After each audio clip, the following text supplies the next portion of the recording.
பரசுராமத்துக்கு ஸ்தோத்திரம். என் பேர் ஜோதி, பெருங்குளத்தூர்லேருந்து வரேன். என் சகோதரன் வந்து காலேஜில் வேலை செஞ்சுக்கிட்டு இருந்தான். சில ஆண்டுகளுக்கு முன்னால் வந்து பிஹெச்டி வந்து கம்பல்சரி ஆக்கிட்டாங்க. இவனுக்கு பிஹெச்டியும் இல்லை, பிஎட்டும் இல்லை. அதனால் ரொம்ப என்ன செய்யணும்னு தெரியல. ஒரு 2 பெண் குழந்தைகள்லாம் இருக்கிறாங்க. அதனால் ரொம்ப கவலையோடு இருந்தோம். இங்கே வரும்போது தான் நான் ப்ரேயர் ரிக்வெஸ்ட் எழுதி கொடுத்துட்டு போவேன், வேலை கிடைக்கணும் ஆண்டவரே அப்படின்னு சொல்லி. அப்புறம் ப்ரேயர் வாரியர்ஸ் எல்லாம் எனக்கு ஃபோன் பண்ணி ஜெபம்லாம் பண்ணுவாங்க.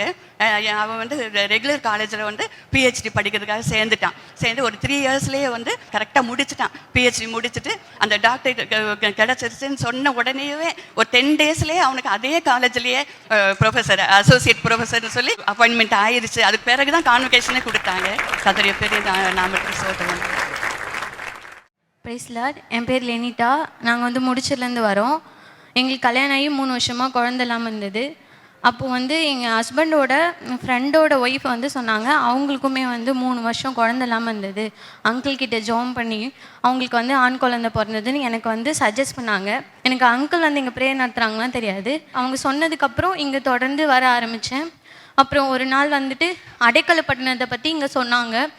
வீட்டில் ரொம்ப பிரச்சனையாக இருந்தது. 2 பேரும் எங்கே போகிறதுன்னு தெரியாமல் ஒரு நாள் வீட்டிலேருந்து பைக்கில் கிளம்புனோம். மேப் போட்டு அடைக்கலப்பட்டினத்துக்கு போனோம். அப்போ ஓஎம்ஆரில் இருந்தது. அங்கே வந்து போய் ப்ரேயர் பண்ணும்போது சாரம்மாவும் இன்னொரு அண்ணாவும் இருந்தாங்க. ப்ரேயர் பண்ணிட்டு, உங்களுக்கு வந்து மைக்கிரி இருக்குது, உங்கள் ரிலேஷன்ஸில் யாரும் வந்து உங்களுக்கு குழந்தை பிறக்கூடாது அப்படி பண்ணியிருக்காங்கன்னு ப்ரேயர் பண்ணாங்க. நான் மயங்கி விழுந்துட்டேன். அப்போது வந்து உனக்கு சரியாயிடுச்சு, கண்டிப்பாக உங்களுக்கு வந்து குழந்தை ஒரு உற்பத்தி காலத்தில் கிடைக்கும் அப்படின்னாங்க. மேலேருந்து கீழே இறங்கி வரும்போது அங்கிள் உள்ளே வந்தாங்க. எதிர்ச்சியாக அவங்க வந்து பார்த்தோம். நாங்கள் ப்ரேயர் பண்ணதுக்காக நின்னோம். அப்போது எதுவுமே கேட்கல. நடந்து போயிட்டே இருக்கும்போது தலையில் கை வச்சாரு. ராக்கேலி, கர்த்தர் உன் நிந்தையை நீக்கினார்னு சொல்லி உனக்கு ஒரு ஆண் குழந்தை பிறக்கும், அதுக்கு யோசேப்புன்னு பேர் வை அப்படின்னு சொன்னார். அவர் சொல்லி 3 மாதத்தில் கன்சீவ் ஆகி 10 மாதத்தில் நார்மல் டெலிவரியில் ஆண் குழந்தையோட இன்னைக்கு ஏசப்பா சாட்சி சொல்ல கிருபை செஞ்சுருக்காங்க. ஹல்லேலூயா.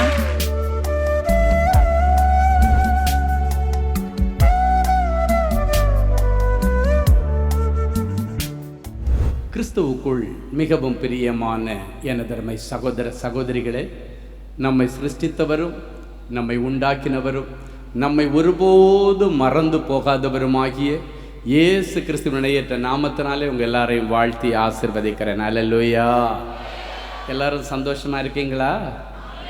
இந்த நாளிலும் ஆண்டவருடைய பாதப்படியில் அமர்ந்து, ஆண்டவரே, என் பிள்ளைகளுக்கு நீர் என்ன வார்த்தை சொல்ல விரும்புகிறேன், என்ன வார்த்தை சொல்லி என் பிள்ளைகளை ஆசீர்வதிக்க பரலோகம் திட்டம் வைத்திருக்கிறது.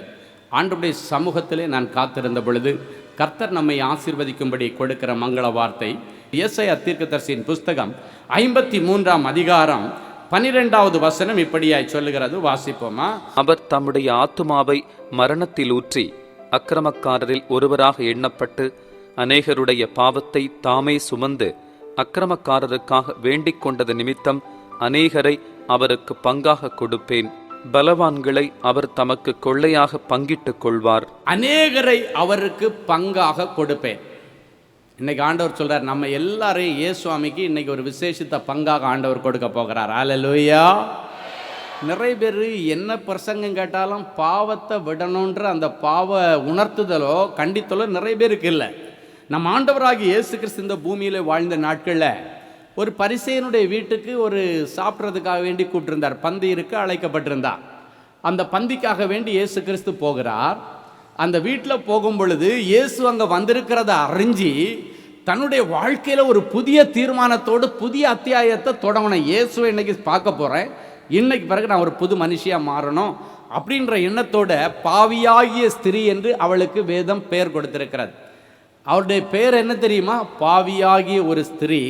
இயேசு கிறிஸ்து பரிசேயனுடைய வீட்டிலே பந்தி இருக்கிறதை குறித்து கேள்விப்பட்டு அங்கே வந்திருக்கிறார். இயேசுவாமி உட்கார்ந்துருக்கிறாரு. அவருக்கு கிட்ட நெருங்கிறதுக்கு அவளுக்கு பயங்கர பயம். வேதம் சொல்லுகிறது, அவளுக்கு பின்னாலேயே போய் நின்னாளாம். முன்னால் போய் பரிசுத்தமே உருவான இயேசு கிறிஸ்துவுக்கு முன்னால் நிற்க அவளுக்கு தகுதி இல்லை என்று சொல்லி தன்னை தாழ்த்தி அவருக்கு பின்னால் போய் நின்றுட்டு அழுதுகிட்டே இருந்தா. கொஞ்ச நேரம் தன்னுடைய வாழ்க்கையில் ஒரு மாற்றம் கண்டிப்பாக வந்தே ஆகணும் என்கிற ஒரு தீர்மானத்தோடு தான் அன்னைக்கு வந்தா. இன்றைக்கு உங்களுடைய தீர்மானம் அதுவாக இருக்கட்டும். வாழ்க்கையில் ஒரு மாற்றம் வந்தே ஆகணும். இந்த மாற்றம் வந்தால் எல்லா மாற்றம் உங்கள் வாழ்க்கையில் வந்துடும். ஃபைனான்ஷியல் மாற்றம் வந்துடும், உங்களுடைய வியாபாரத்தில் மாற்றம் வரும், வேலை செய்கிற இடத்துல மாற்றம் வரும், அதுக்கு முன்னால ஆண்டவர் இந்த ஆவிக்குரிய மாற்றத்தை எதிர்பார்க்கிறார். அவன் நம்பிக்கையோடு வந்து பின்னால நின்று கொஞ்ச நேரம் அழுதுகிட்டே இருக்கிறா. அப்போ இந்த பரிசேயன் என்ன தெரியுமா யோசிக்கிறான்? பின்னால நின்றுட்டு இயேசு கிறிஸ்துக்கு பின்னால நிற்கிற இவ பயங்கரமான பாவி, ஊரறிஞ்ச பாவம் பண்றவங்க. அந்த பரிசேயனுக்கு தெரியுது இவ ஊரறிய பாவம் செய்கிறவள். பாப்பா என்ன நடக்குது, இயேசுநாதர் இவ பாவின்றதை கண்டுபிடிக்கிறாரா பார்க்கலான்னு சொல்லி அவனும் பொறுமையா நிற்கிறான். அவன் மனசுல யோசிக்கிறத இயேசுவாமியில தெரியாம இருக்குமா? இயேசுவாமி புரிந்து கொண்டார், இவன் இந்த மனநிலையில தான் இருக்கிறான். இயேசுவாமி எப்படி தெரியாம இருக்கும்? பின்னால நிற்கிறவ பாவம் செய்கிறவ தான். ஆனாலும் அவள் இன்றைக்கு தன்னை பரிசுத்தம் பண்ணிக்கொள்ள கிடைத்த வாய்ப்பை பயன்படுத்தி கொள்ள வந்திருக்கிறாள். அதனால தான் ஆண்டவர் கடைசியா சொன்னா, டேய் பரிசேயன், உன்னை விட இவ எவ்வளோ மேல், நீ பெரிய பரிசுத்தான் மாதிரி இருக்கிற, எனக்கு ஆகாரம் கொடுத்த, சாப்பாடு கொடுத்த, எல்லாம் சரி. அவன் நேத்தைக்கு வரைக்கும் பாவிதான், ஆனா இன்னைக்கு உன்கிட்ட இல்லாத ஒரு குணம் அவளிடத்துல வந்திருக்கிறது. ஆமென். அந்த குணத்தை தான் கர்த்தர் இன்றைக்கு உங்களிடத்தில் எதிர்பார்க்கிறார். என்ன குணம்? கொஞ்ச நேரம் பின்னாடி நின்றுட்டே இருந்தா அழுதுகிட்டே நிற்கிறான். இந்த அழுகை எதற்கு அடையாளம் தெரியுமா? பாவத்தை குறித்த கண்டித்தலின் அழுகை, மனஸ்தாபப்படுகிற ஒரு அழுகை. இன்றைக்கு இழப்புகளை குறித்து நிறைய பேர் அழுறீங்க, ஆனால் பாவத்தை குறித்து அழுகிற ஜனங்கள் குறைந்து விட்டார்கள். இவள் பாவத்தை குறித்து, ஐயோ என்னுடைய வாழ்க்கையில் இப்படியெல்லாம் தப்பு பண்ணிட்டேனே, நான் எப்படியே சுவாமி கிட்ட முன்னால போய் நிற்பேன், நான் தப்பு பண்ணிட்டேனே என்கிற மனசாட்சியின் உறுத்தலின் நிமித்தம் வந்த அழுகையில டப்புன்னு காலில் விழுந்துட்டான். ஆண்டவர்கிட்ட முதல்ல ஒன்றும் பேசலை, நேராக போய் சரண்டர் ஆயிட்டான். ஆண்டவர் சரண்டர் ஆகிறது எதுக்கு அடையாளம் தெரியுமா? காலில் விழுறது எதுக்கு அடையாளம்னா, நான் தப்பு பண்ணிட்டேன், என்னை ஏற்றுக்குங்க, இதுக்கு மேலே நான் நல்ல பிள்ளையா இருப்பேன் அப்படின்றதுக்கு அடையாளமாக தான் நேராக காலில் விழுந்துட்டா. காலில் விழுந்ததுக்கு பிறகு அவருடைய கண்களில் இருந்து வருகிற அந்த கண்ணீர் இயேசு கிறிஸ்துடைய பாதத்தை நனைத்து கொண்டே இருக்கிறது. தண்ணீரை கொண்டு வந்து அவருடைய பாதத்தை கழுகல, தன்னுடைய கண்ணீரினால் அவருடைய பாதத்தை கழுவி தன்னுடைய அழகான கூந்தலினாலே அதை துடைத்து விடுகிறாள். இயேசு கிறிஸ்துடைய பாதத்தில் விழுந்து தன்னுடைய கண்ணீரால் அந்த பாதத்தை நனைக்கிறாள். அப்படின்னா என்ன அர்த்தம் தெரியுமா? அந்த கண்ணீரிலே அவளுடைய பாவ மன்னிப்பும் பாவ அறிக்கையும் இருக்கிறது. அது ஆண்டவருடைய பாதத்தில் என்னோட எல்லாத்தையும் விட்டுட்டு ஆண்டவரேன்னு அடையாளம். முதலாவது எல்லாவற்றையும் ஆண்டவருடைய பாதத்தில் வச்சு அப்படியே தன்னுடைய கூந்தலால் தொடச்சி, கண்ணீரால் விட்டுட்டு அதுக்கப்புறம் கூந்தலால் தொடச்சி, ஆண்டவரே இப்போ காஞ்சிரிசி எல்லாத்துக்கும் முடிவு வந்தாச்சு, என்னுடைய பழைய வாழ்க்கைக்கு முடிவு வந்தாச்சு அப்படின்றத செய்கை வடிவில் காமிச்சிட்டு அடுத்து என்ன பண்ணுறா? வரும் பொழுதே கையில் பரிமள தைலத்தை கொண்டு வருகிறாள். பரிமள தைலம் வாசனை உள்ள, அது எதுக்கு அடையாளம்னா புது வாழ்விற்கு அடையாளம், வாசனையுள்ள வாழ்விற்கு அடையாளம். வரும்போதே டிசிஷனோட தான் வர்றா. இன்னைக்கோட என்னுடைய லைஃப் முடி, இந்த பாவ வாழ்க்கை முடிவு, என்னிலேருந்து ஒரு பரிசுத்த வாழ்க்கை, மனம் வீசுகிற வாழ்க்கை. அதுக்கு முந்தின நாள் வரைக்கும் அவளுக்கு நாற்றமடித்த வாழ்க்கை, நாற்றமெடுத்த பாவம் செய்கிற வாழ்க்கை. அடுத்த நாள் அவளுக்கு பரிசுத்த மனம் வீசுகிற வாழ்க்கை. பாருங்க, எல்லாம் கழுவி சுத்தப்படுத்தி ஆண்டவருடைய பாதத்தில் எல்லாத்தையும் முடிச்சிட்டு, பாவங்கள் எல்லாத்தையும் ஒப்படைச்சிட்டு, அடுத்து இந்த பரிமள தைலத்தை எடுத்து இயேசுவின் பாதத்தில் பூசி தீர்மானம் எடுக்கிறாள். ஆண்டவரே, உம்முடைய பாதத்தில் இந்த பரிமள தைலத்தை நான் பூசுறது எதுக்கு அடையாளம்னா, இது வாசனை வீசுகிறது போல உங்க பாதத்திலிருந்து நான் பிளஸிங் வாங்கிட்டு போறேன். நாளையிலிருந்து நறுமணம் கவலத்தக்கதான நல்ல ஆவிக்குரிய வாசனையை கொடுக்கத்தக்கனான அழகுள்ள பிள்ளையா நான் மாறும் ஆண்டவரே, எப்படிதற்கு அடையாளமாக. இது வந்துச்சுன்னா மீதி எல்லாமே இதுக்கு அடிஷனலாக வந்துடும். தேவனுடைய ராஜ்யத்திற்கும் நீதிக்கும் ஏற்ற பாவ மன்னிப்பு நிச்சயம் வந்துருச்சுன்னா மீதி எல்லாம் உங்களுக்கு கூட கொடுத்துருவார். ஆண்டவரால் செய்ய முடியாத காரியம் ஒன்றுமில்லை. இன்றைக்கு பரிசுத்தம் பண்ணா நாளைக்கு உங்களுக்கு அற்புதம் நடக்கும். அப்போ அதுக்கப்புறம் ஆண்டவர் சொல்றாரு, மகளே, உன்னுடைய திரளான பாவங்கள் உனக்கு மன்னிக்கப்பட்டது, நீ சமாதானத்தோடே போ. அப்போதான் பரிசையும் யோசிக்கிறான், ஓஹோ இயேசுநாதர் கண்டுபிடிச்சிட்டார், இவளுடைய பழைய வாழ்க்கை இயேசுநாதர் தெரிஞ்சிருச்சு, அதனால தான் உன் பாவங்கள் உனக்கு மன்னிக்கப்பட்டது, நீ சமாதானத்தோடு போ. அப்படின்னா அவ பாவம் செய்து கொண்டிருக்கிற நாட்களிலே அவளுக்குள் சமாதானம் இல்லை, நிம்மதி இல்லை.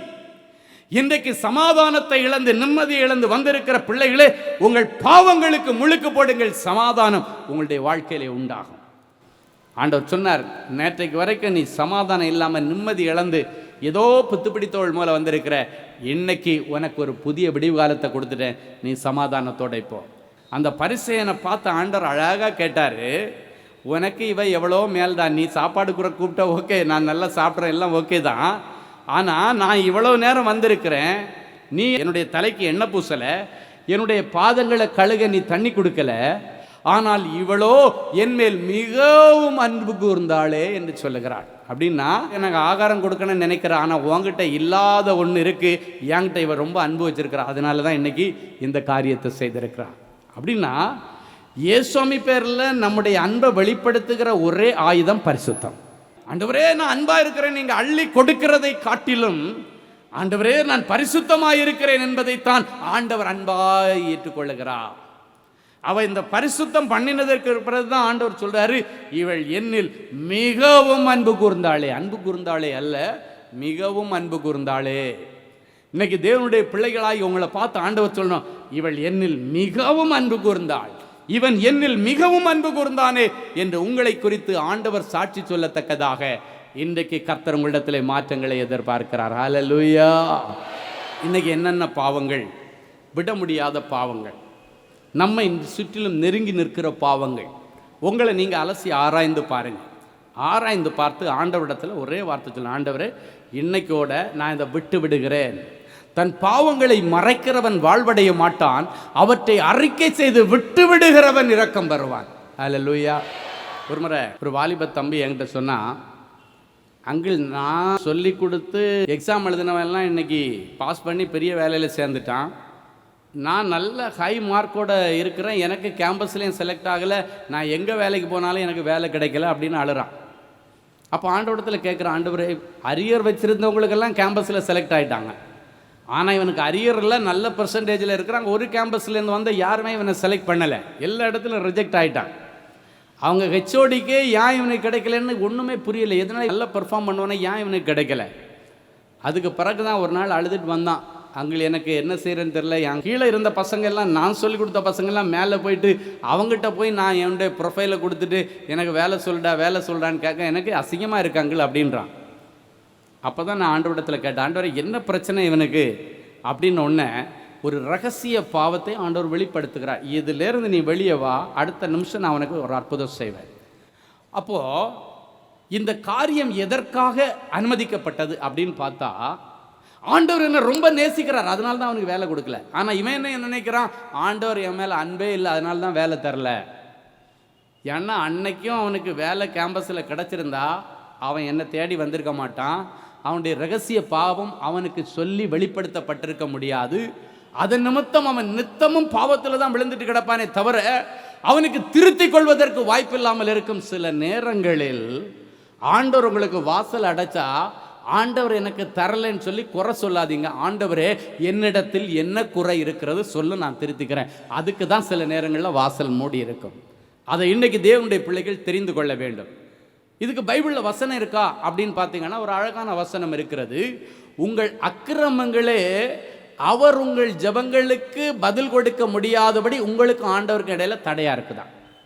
சரியாக ஆண்டவர் எழுதியிருக்கிறார். ஏதோ ஒரு அக்கிரமம், ஏதோ ஒரு பாவம், ஆண்டவர் கொடுக்கிற ஆசீர்வாதமான ஒரு வாழ்க்கையை நீ சுதந்திரிக்க முடியாதபடிக்கு பிளாக் பண்ணிட்டு இருக்க. அந்த பிளாக்கை இன்னைக்கு நீங்க விலக்கி எறியணும். அதுக்காக தான் இயேசு சிலுவையிலே உனக்காக ஜீவனை கொடுத்தார்.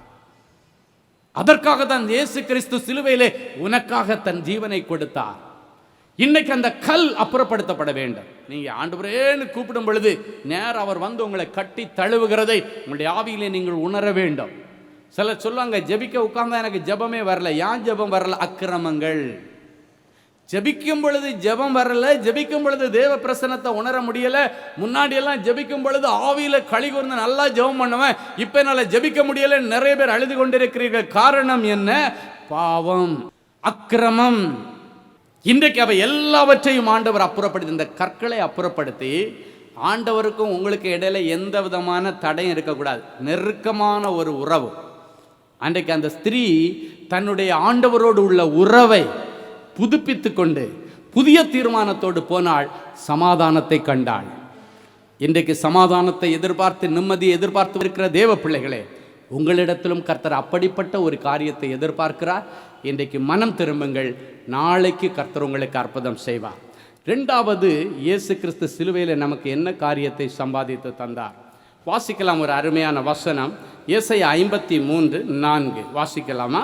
மெய்யாகவே அவர் நம்முடைய பாடுகளை ஏற்றுக்கொண்டு நம்முடைய துக்கங்களை சுமந்தார். நம்முடைய துக்கங்களை அவர் சுமந்தார். நாமோ அவர் தேவனால் அடிபட்டு வாதிக்கப்பட்டு சிறுமைப்பட்டவர் என்று எண்ணினோம். நம்முடைய பாடுகளை ஏற்றுக்கொண்டு நம்முடைய துக்கங்களை சுமந்தார். முதலாவது நம்முடைய பாவங்களை எல்லாம் சுமந்து தீர்த்தார் சிலுவையிலே. இரண்டாவது நம்முடைய துக்கங்கள், பாவங்களை சுமந்து தீர்த்த இயேசு கிறிஸ்து அதிலிருந்து கிளியரன்ஸ் கொடுத்தாச்சுனால அடுத்த நிமிஷம் ஆண்டவர் நமக்கு அற்புதத்தை செய்து விடுவார். அல்லேலூயா. இன்னைக்கு அந்த ஒரு புதிய சமாதானத்தை கர்த்தர் உங்களுக்கு கொடுக்கிறார். இரண்டாவது உங்களுடைய துக்கங்களை எல்லாம் ஆண்டவர் சிலுவையில் சுமந்தாராம். இன்னைக்கு என்ன துக்கத்தோடு இருக்கிறீங்க? நிறைய பேருக்கு வேலை இல்லாதது துக்கம், நிறைய பேருக்கு கடன் ஒரு துக்கம், நிறைய பேருக்கு ஏதோ ஒரு நெருங்கின உறவினர்கள் ஒரு இரத்த பந்தத்தை நீங்கள் இழந்ததன் நிமித்தம் ஒரு துக்கம், காணாமல் போன பிள்ளையின் நிமித்தம் ஒரு துக்கம், இழந்து போன செல்வங்களின் நிமித்தம் ஒரு துக்கம், ஏதோ ஒரு துக்கம் உங்களிடத்துல இருக்குது. இந்த துக்கத்தை ஆண்டவர் சிலுவையில் சுமந்து தீர்த்துட்டார். அதுக்கு மேலே நீங்கள் இனி துக்க முகமாக இருக்க வேண்டிய அவசியம் இல்லை. அப்படின்னா ஆண்டவர் துக்கத்தை சுமந்து தீர்க்கிறதுன்னா அந்த துக்கத்தில் ஒரு சந்தோஷம் உண்டாக வேண்டும். அந்த சந்தோஷம் வந்தால் தான் துக்கம் மாறும். அப்போ இந்த சந்தோஷத்தை ஆண்டவர் கொடுக்க எந்த காரியத்தை குறித்து துக்கப்பட்டீங்களோ அந்த காரியத்தில் இன்னைக்கு ஒரு அற்புதம் நடக்கும்.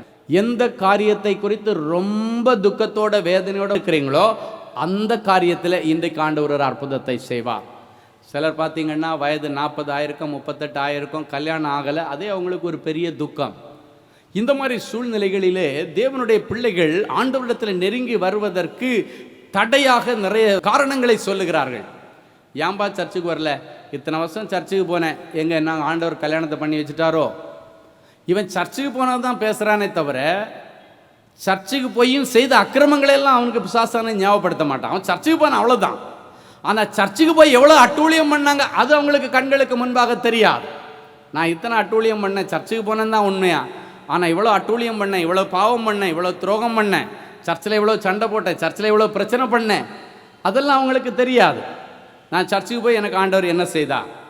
பிசாசானவன் அந்த காரியத்தை மட்டும்தான் அவனுடைய கண்களுக்கு முன்பாக கொண்டு வருவான். ஆனால் ஆவிக்குரிய காரியம் ஒன்று இருக்கும், ஒரு காரணம் ஒன்று இருக்கும். அதை தேவனுடைய பிள்ளைகள் இன்றைக்கு தெரிந்து கொள்ள வேண்டும்.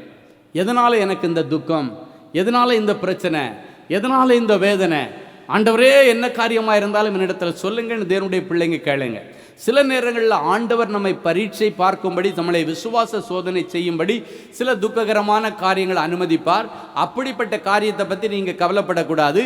அந்த காரியத்தில் அந்த குறிப்பிட்ட நாள் வரும்பொழுது கண்டிப்பாக ஆண்டவர் ரெட்டிப்பான நன்மையை கொடுப்பார். அல்லேலூயா. ஆனால் சில நேரங்களிலே நம்முடைய பாவங்களின் நிமித்தம் நம்ம துக்கம் அனுபவிப்பதை பார்க்கலாம். சில குடும்பங்களில் பார்த்தீங்கன்னா பையன் எவ்வளோ சொன்னாலும் கேட்க மாட்டான், தண்ணி அடித்து அவன் செத்து போயிருப்பான். ஆனால் இந்த தாய் அதன் நிமித்தம் ஆண்டவரோடு கோவிச்சுக்கிறாங்க. ஆண்டவர் அவனுக்கு வாய்ப்புகளை கொடுத்தார், அநேகரை கொண்டு எச்சரித்தார், அநேக வார்த்தைகளை கொடுத்தார். ஆனால் அவன் கேட்கல. அவன் தண்ணி அடித்து குடல் செத்து, இல்லைன்னாச்சுன்னா கிட்னி வீங்கி, இல்லைன்னா லிவர் வீங்கி அவன் செத்து போயிட்டான். ஆனால் இந்த தாய் அதன் நிமித்தம் ஆண்டவரிடத்தில் கோவப்படுறாங்க. வேதத்தில் நிறைய ரகசியங்களை தேவனுடைய பிள்ளைகள் தெரிந்து கொள்ள வேண்டும். ஆண்டவரிடத்தில் ஒரு நாள் நீங்கள் கோவப்படவோ, ஆண்டவரிடத்தில் நீங்கள் துக்கப்படவோ, ஆண்டவரிடத்தில் மனவேதனைப்படவோ கூடாது. ஏன்னா ஆண்டவர் உங்களுக்கு மனசார கெடுதல் நினைக்கிறவர் அல்ல, கெடுதல் பண்ணுகிறவரும் அல்ல. நல்லது தான் ஆண்டவர் நினைப்பார். ஆனால் நீங்களா சிலதை வலியை வாங்கிட்டால் யார் பண்ண முடியும்? தாய் தகப்பன் சொல்லுவாங்க, பைக் எடுத்துகிட்டு இன்னைக்கு போகாதடான்னு வாங்க. அவன் அதே மீறி பைக் எடுத்துகிட்டு போவான், போகிற வழியில் தண்ணி அடிச்சுட்டு போவான், கீழே விழுவான், காலை முறியும். யார் அதற்கு பொறுப்பு? ஆண்டவர் அல்ல, அவன்தான் அதற்கு பொறுப்பெடுக்க வேண்டும். ஏன்னா பிசாசானவன் அவனுக்குள்ளே களை விதைக்கும்படி அவன் தன்னை ஒப்பு கொடுத்தான். அதனால் துக்கம் வருகிறது. என் அன்பு சகோதரனே, சகோதரியே, இன்னைக்கு துக்கத்தின் நிமித்தம் வேதனையோடு இருக்கிறீங்களே, அந்த துக்கத்திற்கு காரணமாக இருக்கிற சம்பவத்தில் ஆண்டவர் ஒரு அற்புதம் செய்வேன்னு சொல்லிட்டார். ஆனால் அந்த காரியத்தில் உன்னுடைய பகுதியில் என்ன பாவம் இருக்குது, என்ன பிரச்சனை இருக்குது, உங்கள்கிட்ட என்ன குறை இருக்குது, அதை நீங்கள் திருத்திக்கணும். உங்கள் சைடில் உள்ளதை நீங்கள் திருத்திக்கணும். ஆண்டவர் சைடில் உள்ள கோபத்தை ஆண்டவர் விலைக்கு உங்களுக்கு இறக்கம் செய்வார். மொத்தத்தில் தேவனுடைய பிள்ளைகள் சந்தோஷமாக இருக்கணும், துக்கத்தோடு இருக்கக்கூடாது. இனி நீ அழுது கொண்டிராய் என்று வேதம் சொல்லுகிறது. இதுக்கு மேலே நீங்கள் அழக்கூடாது. தைரியமாக சந்தோஷமாக உங்களுடைய குடும்ப வாழ்க்கையை நடத்த வேண்டும், சந்தோஷமாக உங்களுடைய தொழிலை நடத்த வேண்டும். நிறைய பேருக்கு இன்னைக்கு துக்கம் என்னென்னா கடன். ஏன் கடன் வந்துச்சு அப்படின்றது ஒரு கேள்வி இருக்குது. கடன் வந்துருச்சு. கடன் எனக்கு லட்சக்கணக்கில் இருக்குது, கோடிக்கணக்கில். எப்படி கடன் வந்தது? சிலர் அக்கா தங்கச்சியை கல்யாணம் பண்ணி கொடுத்து கடன் வந்திருக்கும். சிலர் தொழிலில் ஞானம் இல்லாமல் பண்ணி சிலருக்கு கடன் வந்திருக்கும். ஒவ்வொருத்தருக்கும் ஒவ்வொரு விதம் இருக்கும். ஆனால் நிறைய பேர் பாவத்திற்கு செலவு பண்ணியே கடன் பட்டிருப்பாங்க. தேவனுடைய பிள்ளைகள் இந்த காரியத்தில் நிதானிக்கணும். உன்னுடைய கடன் ஆண்டவர் மேலே சுமத்தினதில்லை, அதை முதல்ல நீங்கள் அக்ரி பண்ணணும். உங்களுடைய கடனை நீங்களாக வரவழைச்சது தான். சிலர் பார்த்தீங்கன்னா ஞானம் இல்லாமல் சில காரியங்களை செய்துகிட்டே இருப்பாங்க. எதையும் பொறுமையாக செய்ய மாட்டாங்க. இங்கே ஒன்று அங்கே ஒன்று, இங்கே காலை வச்சு அங்கே காலை வச்சு. நம்ம ஊரில் ஒரு பழமொழி, அகல கால் வைக்கிறதுன்னு சொல்லுவாங்க. பொறுமையாக பார்த்து பார்த்து சிம்பிளாக அப்படி வளர்ந்து வரணும்னு நினைக்க மாட்டேன். அகல கால் வைக்கும் பொழுது என்ன ஆகுன்னா, இங்கே அடிக்கும் அங்கே அடிக்கும் எல்லாம் அடித்து ஒரு ஸ்டேஜில் பார்த்தீங்கன்னா எழும்ப முடியாமல் உட்காந்துருவாங்க. இன்றைக்கி எதுவாக இருந்தாலும் ஆண்டவர் உங்களுடைய கடனை அடைக்க ஒரு வழி திறப்பேன்னு சொல்லி அனுப்பியிருக்கார். அல்லேலூயா. ஆனால் இனிமேல் தேவனுடைய பிள்ளைகள் ஞானமாக இருக்கணும். அதே போல் ஆண்டவர் எனக்கு சொல்லி அனுப்பியிருக்காரு, உங்களுடைய பிஸ்னஸில் இந்த நாட்களுக்கு பிறகு ஒரு பெரிய பிரேக் த்ரூ. இந்த ஃபினான்ஷியல் இயரில் நீங்கள் இழந்து போன எல்லாத்தையும் ஆண்டவர் உங்களுக்கு கொடுக்க போகிறார். ஆமென். இன்னைக்கு பிறகு இயேசு மாமி உங்கள் இருதயத்தில் உட்கார்ந்துருவார். அதுக்கப்புறம் அவரை விட்டுறாதீங்க. அவரை விட்டீங்கன்னா எல்லாத்தையும் தொலைச்சிட்டீங்கன்னு அர்த்தம். அவரை உள்ளே வச்சிட்டிங்கன்னா வெளியே போனதெல்லாம் உள்ளே வந்துருச்சுன்னு அர்த்தம். ஏன்னா அவர் பெரிய பொக்கிஷம், வெள்ளியும் பொன்னும் அவருடையது, பூமியும் அதன் நிறைவும் செல்வங்களும் எல்லாம் அவருடையது. அவர் மட்டும் உங்களுக்குள்ளால இருந்தீங்கன்னா நீங்கள் செய்வதெல்லாம் வாய்க்கும். அல்லேலூயா. பரிசுத்த பிதாவே, என் பிள்ளைகள் யார் யார் துக்கத்தோடு வேதனையோடு வந்திருக்கிறார்களோ, அநேக கடன்கள் நிமித்தம் என் பிள்ளைகள் துக்கத்தோடு வந்திருக்கலாம். என் பிள்ளைகளுடைய துக்கங்களை எல்லாம் சிலுவையில் சுமந்து தீர்த்தேன் என்று சொன்னீரே. என் பிள்ளைகளுடைய கடன்களையும் சிலுவையில் சுமந்து தீர்த்ததற்காய் உமக்கு நன்றி. கடன் பிரச்சனை நிமித்தம் அவமானம் சூழ்ந்த நிலைமையில் வாழ்வா சாவான்னு கதறிக்கொண்டிருக்கிற இந்த பிள்ளைகளுக்கு உடைய ஆறுதலின் கரம் நீட்டப்பட்டதற்காய் ஸ்தோத்திரம். இன்றைக்கு வரைக்கும் எப்படி கடன் வந்திருந்தாலும் சரி, என் பிள்ளைகளுடைய பாவங்கள் எல்லாம் நான் சுமந்து தீர்த்தேன்னு சொன்னீங்களே. பாவங்களை சுமந்து தீர்த்த ஆண்டவர் என் பிள்ளைகளுடைய கடன்களையும் சுமந்து தீர்த்து என் பிள்ளைகளை நீ கடன் வாங்கக்கூடாது, கொடுக்கிற ஜாதியாய் மாற்றும்படி இவர்கள் கையிட்டு செய்கிற எல்லா காரியத்திலும் தேவனாகிய கர்த்தர் உங்களை ஆசீர்வதிக்கும்படி உம்முடைய நல்ல பொக்கிஷ சாலையாகிய வானத்தை திறப்பீராக.